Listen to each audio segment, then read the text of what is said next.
মিয়ানমারের রাখাইনে নতুন উত্তেজনা, এবার সংঘাতের প্রস্তুতি নিচ্ছে রোহিঙ্গা সশস্ত্র গোষ্ঠীগুলো।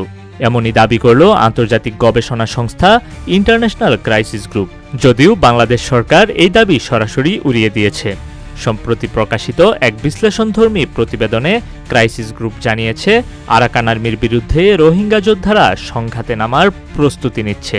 সংস্থাটি দাবি করে কক্সবাজারের ক্যাম্পগুলোতে সংগঠিত হচ্ছে এই তৎপরতা, চলছে সদস্য সংগ্রহ, এমনকি সীমান্তবর্তী এলাকায় চালানো হচ্ছে সামরিক প্রশিক্ষণ।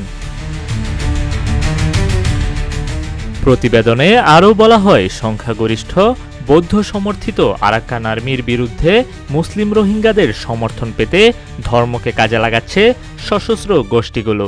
বিশেষজ্ঞদের আশঙ্কা, সংঘাতে জড়িয়ে পড়লে রাখাইনে সংখ্যালঘুদের অস্তিত্ব আরও সংকটে পড়বে, আর বাংলাদেশে নতুন করে উদ্বাস্তুর ঢল নেমে আসবে।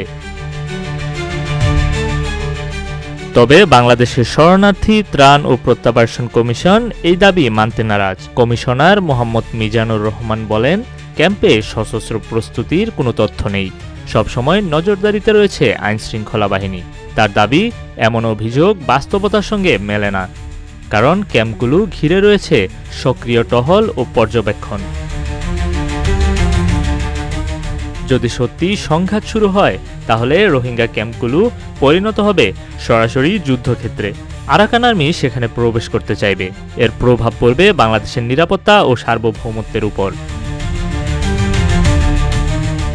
রোহিঙ্গা সংকটের মধ্যে যদি নতুন করে সশস্ত্র সংঘাত যুক্ত হয়, তাহলে পরিস্থিতি আরও জটিল হয়ে উঠবে। তবে প্রশ্ন থেকেই যাচ্ছে, এটা কি কেবল শঙ্কা, নাকি বাস্তবতাও ধীরে ধীরে সামনে আসছে?